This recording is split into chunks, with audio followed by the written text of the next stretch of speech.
Thank you, ladies and gentlemen, for clicking on this Rank the Movies video. I am Martin Prevost. Halloween is done and over. It is now November, and it's time to talk about some other things. I'm going to do something for the last 3 weeks of this month. Very special, a special theme, but I wanted to talk about these movies because I just finished rewatching them in their entirety, and I realized I didn't talk about them in my best trilogies video. When I was actually doing top 10 lists, this wasn't on there. I didn't talk about it. I didn't go, well, this is one of the best trilogies I've ever seen. Because I hadn't seen it since I was a kid, since I was little. Since this was the premiere format, and these tapes were the versions you bought of it. That's how long ago it's been since I've watched the Godfather Trilogy. But I finally got around to watching it. It's a long trilogy, but man, it's a good trilogy of films. It tells a very nice story, a very good story of the rise and fall of Vito Corleone and Michael Corleone. Because that's what it is. When you put all three movies together, they kind of work like that. Godfather Part 3 I didn't actually watch. The theatrical cut of Godfather Part 3, I watched The Godfather Coda, The Death of Michael Corleone. This is the new version that was put together by Francis Ford Coppola. It came out in theaters in 2019, early 2020, I believe. But that is the version I did watch of Godfather Part 3. It's supposed to be more of an epilogue to the series than it is supposed to be another sequel. And I think it's kind of true. It is more epilogue-y than the others, and it's better than I remember Godfather Part 3 being. I don't want to spend a lot of time going over each movie because I feel like, again, this is telling one straight story. Like, when you organize them, because I know they did that at some point between Godfather Part 2 and Godfather Part 3, they did release something called the Godfather Saga. It was an episodic form of the movies, using the movies just in episodic form, where they placed them in order. So it started off with young Vito in Sicily, and then moved to Vito as Robert De Niro in New York as the crime family was beginning. Then you basically got Godfather Part 1. Then you got basically The Godfather, and Marlon Brando took over. Then you got the rest of Godfather Part 2, with Michael now as the leader of the family. And then technically it's supposed to end with Godfather Part 3, but since they made that originally more like a sequel and less of an epilogue, now technically it would end with Coda, The Death of Michael Corleone. Which again, it's the same movie. It is the same movie as Godfather Part 3, just edited differently, and thankfully slightly shorter, because being an epilogue, the movie does feel a bit long at 2.5 hours. But I guess when you're an epilogue to almost 3-hour movie and a 3.5-hour movie, you know, I guess 2.5 hours is shorter. Shorter than the other two. But it's a great story. And it's a fun story to watch. And these are very well done movies. Francis Ford Coppola, there's love in these movies. There is love from the actors, love from everyone. It's hard to talk, like, how do you talk about, you know, everything that's going on here? I think I just found something I was looking for yesterday on the back of this case. But whatever. But yeah, it is such a great trilogy. And again, like I said, you're looking at 7 to 8 hours worth of movie right here just to get through this entire trilogy.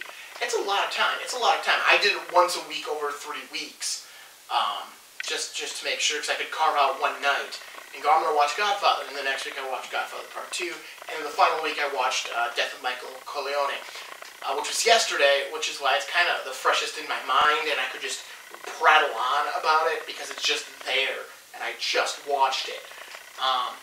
But it's an interesting series. I think, had they known when they were making The Godfather what they were going to do, I think it might have planted more seeds. Like, it's definitely a trilogy made in pieces because it's all based on a book. Well, the first movie is based on a book by Mario Puzo, who is involved in all 3 of these movies. He didn't help write all 3 of them. But he wrote the book for The Godfather, and that was what was adapted into the first movie. Parts of the book that weren't used in the first movie got adapted into Part 2, which is primarily the flashbacks. So, young Vito Corleone is from the book. That is a book adaptation of the original Godfather. They just didn't use it, so now they're using it for part 2. And then the new story with Michael in Lake Tahoe and him trying to run the family and kind of sucking at it. That is original concept by Mario Puzo and Francis Ford Coppola. And then Godfather Part 3 is, again, it is an original continuation of their ideas put into this third movie that takes place many years after the events of Part 2, and which I think kind of... Part 2 ends with Michael assassinating his own brother, having his own brother assassinated, and I feel like when you put the time gap in there, it's hard to use that. Like, that should have been a through thread for the epilogue, that Michael grew so cold and so hard to everything around him that he actually had his own brother executed. And it's kind of weird, because in the trilogy, one of the Corleone boys, there are 3 of them, Sonny, Fredo, and Michael, and one dies in each movie, except the death of Michael Corleone. Oddly enough, for what the coda is called, he does not actually die at the end of that movie. But for this trilogy, one of them dies in each movie, and it is the oldest, Sonny, first, then the middle child, Fredo, and Michael is the youngest, and their sister is the only one who's left alive because she's the youngest and she wasn't male. So that's kind of an interesting thing that you don't really think about when you first go through it, is that each movie is also, not only is it telling the story, it is about the fall of these 3 brothers who are dying off in the order that they were born. So you're always burying your older sibling. Which I find pretty interesting. Marlon Brando is really good in the first one. De Niro does a great job in the second one doing the same part. Obviously, they did because the Oscars gave them both awards for their roles in these movies. It's one of the few times an actor has won there might only be like 2 occasions of this where an actor has won an Oscar for playing the exact same role as another actor. You get it like Joker and Joker. Heath Ledger and Joaquin Phoenix both did it, but that was just a broad spectrum of the same character. This is literally, it's the same character. Marlon Brando won a Best Actor Oscar, and then Robert De Niro won Best Supporting Actor for playing Vito Corleone. So it is one of those things where it's very unique that, one, they were able to cast a younger actor who was just as good as the original. I find it funny is that there is a flashback scene in Part 2. It really would be in this grand version of this movie where everything's stuck together, would have been the end of Robert De Niro and the beginning of Brando, where they're sitting around. It is Vito's birthday, and it happens to be the attack of Pearl Harbor as well. The attack has happened.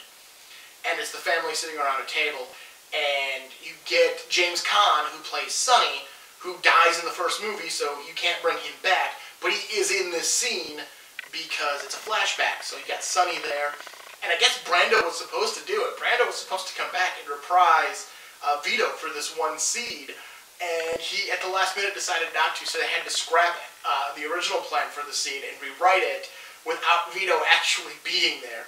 So now you get this weird scene that is supposed to be the connective tissue between these 2 actors, and that neither of them appear in it. So then the next scene you would get would be the introductory shot of Godfather Part 2, where Brando is now the adult Vito.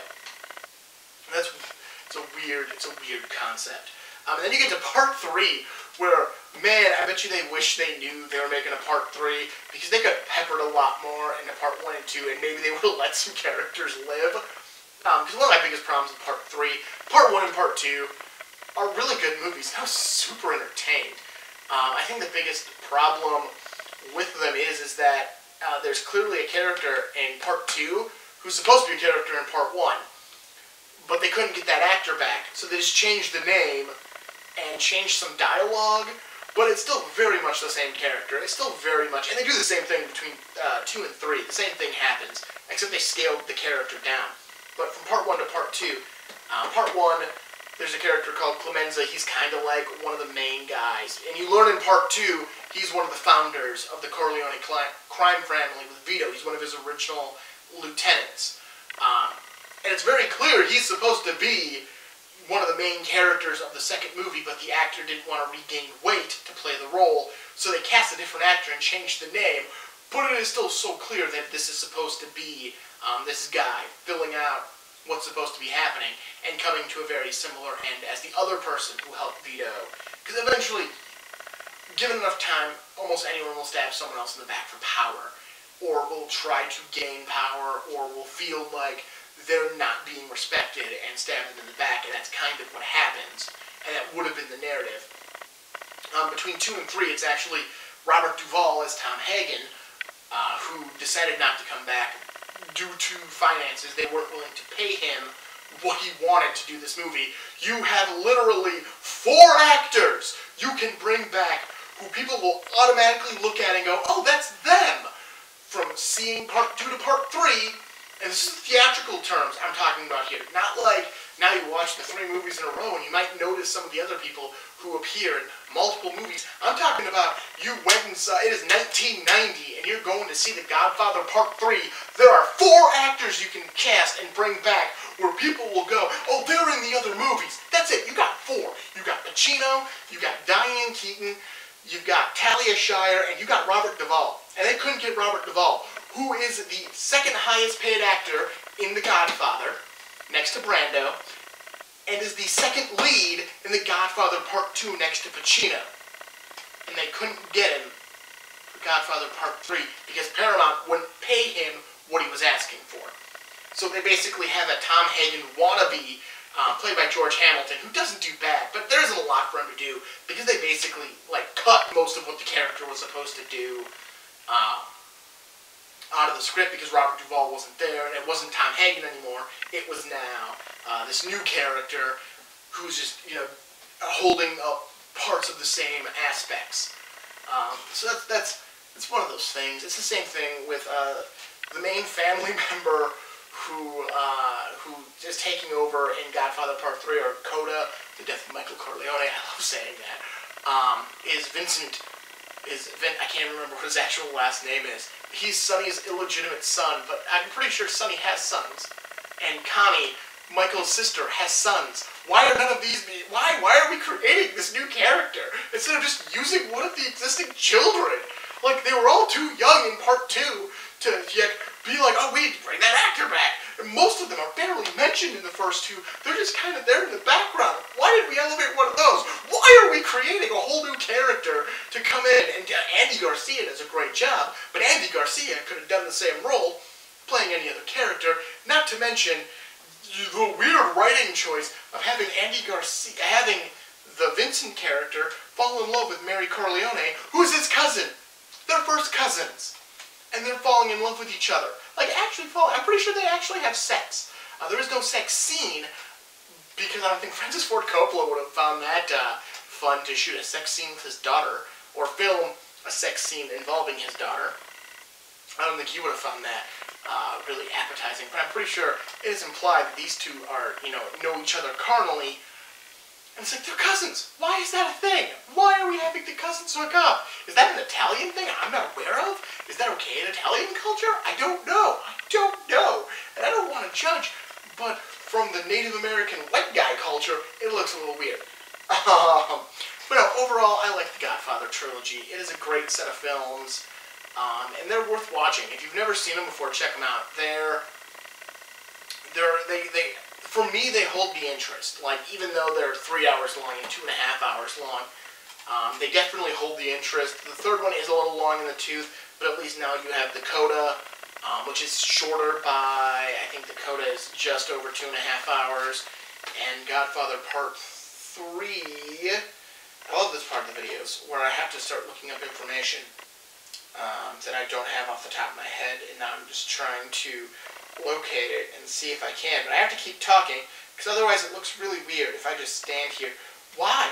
Why, it includes 9 minutes of bonus footage. That's fun. That doesn't tell me how long these 2 tapes are. Why is that on there?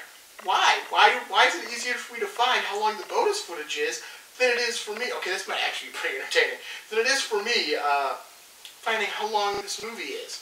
Why? Why is that a problem? Why? Is the full runtime 170 Yeah, it has to be. It has to be 170. So that's, 7. So yeah, it's like 20 minutes shorter. Is The Death of Michael Corleone. Seriously, the runtime should just be easily accessible on cases. That's a rant for a different day, but it should be. I shouldn't have to strain to figure out how long a movie is. It should be easier to look it up on IMDb than it is to check the actual case. Let's do a quick test. Let's see if I grab my Godfather Blu-ray set, if I'd find out how long this movie is any faster. That's special features. That's not going to happen. 170 is actually right there. It would have been faster to check the Blu-ray case than the VHS tapes, which I know have it like written on there as a standard precaution. But yeah, it's like 20 minutes shorter, so at least it being longer than 2 is a little more acceptable when you're at 20 minutes less. When you have 20 minutes less to watch. But it's still a great trilogy. If you've never checked it out, check it out. I really like the Godfather movies. I liked them when I was little, and I hadn't watched them in a long time, and now I've rewatched them, and I still really like them. They're a good set of films. So check them out if you got the time. I am Martin Prevost. This is Rank the Movies starting next week, and for the rest of November leading up to my 2-year anniversary episode, where it's just going to be talking about a movie. I'm not doing anything like big. It's not going to be a 2-hour-long episode. It's going to be a pretty standard length episode. But I'm going to talk about a movie that is probably going to make me scream a little bit. But leading up to that, I'm going to talk about 3 of my favorite underrated movies. Movies most people don't talk about, movies that most people don't hear about, that I've really enjoyed in my travels through film. 2 of which I just recently watched, or rewatched, and one of them I've always enjoyed, but most people don't know what it is. So, we'll start that next week. Don't forget to check back. Don't forget to like, comment, and subscribe to make sure you don't miss anything. I am Martin Prevost. This is Rank the Movies. Have a good one.